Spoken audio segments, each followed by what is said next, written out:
यदि हम कंपनी के फीचर्स की बात करें तो जॉइंट स्टॉक कंपनी के फीचर्स क्या क्या होते हैं। एक जॉइंट स्टॉक कंपनी का सबसे बड़ा फीचर होता है कि कंपनी के मेंबर्स की जो लायबिलिटी होती है वो लिमिटेड होती है। शेयर होल्डर्स जो होते हैं एक कंपनी के, उनकी जो लायबिलिटी होती है लिमिटेड होती है, मतलब कि उनकी जो पर्सनल प्रॉपर्टी है उस पर कोई भी टेंशन नहीं आएगी। कंपनी में उन्होंने जितने के शेयर्स लिए हैं, जितने के वो शेयर्स हैं, बस वो शेयर्स पर प्रॉब्लम आएगी कि उसके पैसे उन्हें नहीं मिलेंगे। यदि कंपनी को कोई लॉस होता है at that condition, otherwise company की लॉस की पोजीशन में मेंबर्स की पर्सनल एसेट्स को कोई नुकसान नहीं होगा। तो लिमिटेड लायबिलिटी हो गई। किसकी लिमिटेड लायबिलिटी होगी? मेंबर्स की। किसकी लायबिलिटी होगी लिमिटेड? मेंबर्स की। या मेंबर्स के अलावा आप कह सकते हैं शेयर होल्डर्स की। किसकी लायबिलिटी लिमिटेड हो गई? शेयर होल्डर्स की। मेंबर्स या शेयर होल्डर्स की लायबिलिटी लिमिटेड है। ठीक है। फिर दूसरी बात है transfer of interest. Transfer of interest का मतलब एक पब्लिक कंपनी जो है उसमें एक मेंबर या एक शेयर होल्डर्स के पास कुछ शेयर्स हैं, उसके पास जितने शेयर्स हैं वो किसी और पर्सन को ट्रांसफ़र करना चाहता है, तो क्या वो ऐसा कर सकता है? तो आंसर है यस। एक कंपनी के शेयर किसी दूसरे व्यक्ति को, पब्लिक कंपनी के शेयर्स किसी दूसरे व्यक्ति को ट्रांसफ़र किए जा सकते हैं। जब चाहे बेच दे, ट्रांसफ़र कर दे, ठीक है, उसकी मर्जी है। जैसे एक पिता अपने पुत्रों को कर सकता है बिना पैसों के भी, ठीक है, मार्केट में भी बेच सकता है, जैसा चाहे कर सकता है। यहाँ पर ध्यान रखने वाली बात है, जैसे ही वो अपने शेयर्स बेचेगा उसी पल से वो मेंबर नहीं रहेगा। जिस न्यू बंदे को उसने शेयर्स बेचे वो मेंबर बन जाएगा ट्रांसफ़र ऑफ शेयर करते ही। तो पब्लिक कंपनी में शेयर ट्रांसफ़र किए जा सकते हैं। नेक्स्ट थिंग है परपीचुअल एग्जिस्टेंस। ये वाली बात हमने पढ़ी थी कि मेंबर्स में come and go out.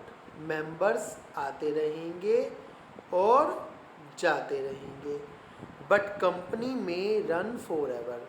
Company सदैव चलती रहेगी। कारण क्या है इसका? क्योंकि मेंबर्स कौन है? मेंबर्स है नेचुरल पर्सन, और आप सब जानते हैं नेचुरल पर्सन की मृत्यु जरूर होती है। और कंपनी कौन है? Artificial person. और बताओ जरा, कंपनी तो हमेशा चलती रहेगी, नेचुरल पर्सन की मृत्यु भी हो जाएगी, बट कंपनी हमेशा चलती रहेगी। तो पुराने मेंबर जाएंगे, नए मेंबर आएंगे, बट कंपनी वैसे ही हमेशा चलती रहेगी। मेंबर्स के मरने, बूढ़े होने, रिटायर होने, डेथ होने, पागल होने का कोई भी प्रभाव कंपनी पे नहीं पड़ेगा। कंपनी हमेशा वैसे ही चलती रहेगी। कंपनी का नेक्स्ट मेरिट है, नेक्स्ट फ़ायदा है scope for expansion. Scope for expansion का मतलब क्या है कि कहीं ना कहीं ये स्कोप है कि कंपनी के बिजनेस को बढ़ाया जा सकता है, एक्सपेंड किया जा सकता है। बढ़ाने से मतलब, एक्सपेंड करने से क्या मतलब है? बढ़ाने से मतलब है, एक्सपेंड करने से मतलब है कि कंपनी में मेंबर्स अभी मान के चलो 10,000 है हमारे, हम चाहते हैं मेंबर्स को 20,000 कर ले। बिल्कुल, आप नए शेयर्स इशू कर लो।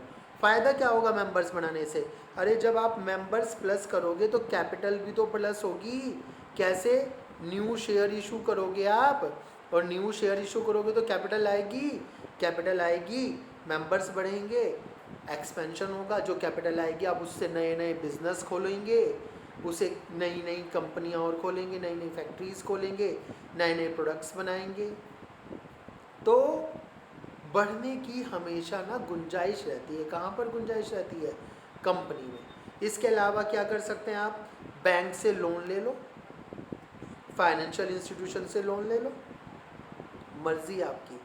आप चाहें तो शेयर इशू कर लें या लोन ले लें। बिजनेस बढ़ाने का काम है, बट बिजनेस जितना चाहें बढ़ा सकते हैं, क्योंकि आपको क्या करना है, केवल एम्प्लॉई अपॉइंट करने हैं। कौन से एम्प्लॉई? डायरेक्टर्स को एम्प्लॉयमेंट देना है। फैक्ट्री में काम करने के लिए जो वेजर्स हैं, वेज वर्कर्स हैं, उन्हें एम्प्लॉयमेंट देना है। मेंबर्स को तो काम करने जाना है नहीं, क्योंकि वो तो शेयर होल्डर्स हैं, मेंबर्स हैं, वो तो केवल कभी कभी डिसीजंस लेंगे। तो बिजनेस जितना चाहे उतना आप बढ़ा सकते हैं। ये टेंशन नहीं है कि पार्टनरशिप की तरह लिमिटेड नंबर ऑफ पार्टनर्स हैं या सोल प्रोप्राइटरशिप की तरह एक ही बंदा है। जितना चाहे आप बिजनेस को एक्सपेंड कर सकते हैं।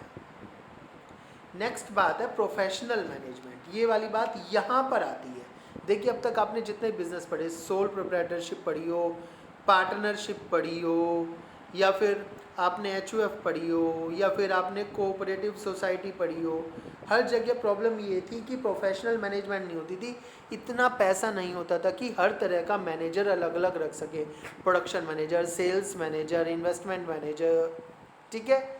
यहाँ पर आप हर तरह का एक प्रोफेशनल मैनेजर अपॉइंट कर सकते हैं, क्योंकि कंपनी के पास क्या है, कंपनी के पास कैपिटल है, कैपिटल बेस है। जब आधार मजबूत हो तो लोगों को रखा जा सकता है। बिजनेस क्या है, बिजनेस बड़ा है, तो बिजनेस बड़ा है तो एक्सपेंसेस भी बड़े होंगे। कंपनी खर्चे उठा सकती है, कंपनी बिजनेस को बढ़ा सकती है।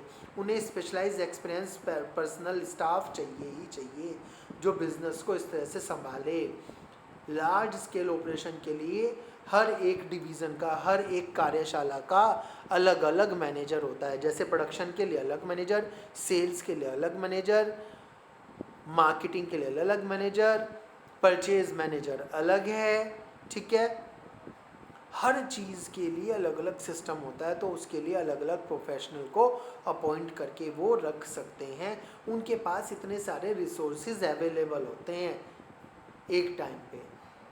कहाँ पे पॉसिबल है ये पॉसिबल है केवल कंपनी फॉर्म ऑफ बिजनेस में। तो ये सभी क्या है, मेरिट्स ऑफ अ कंपनी है।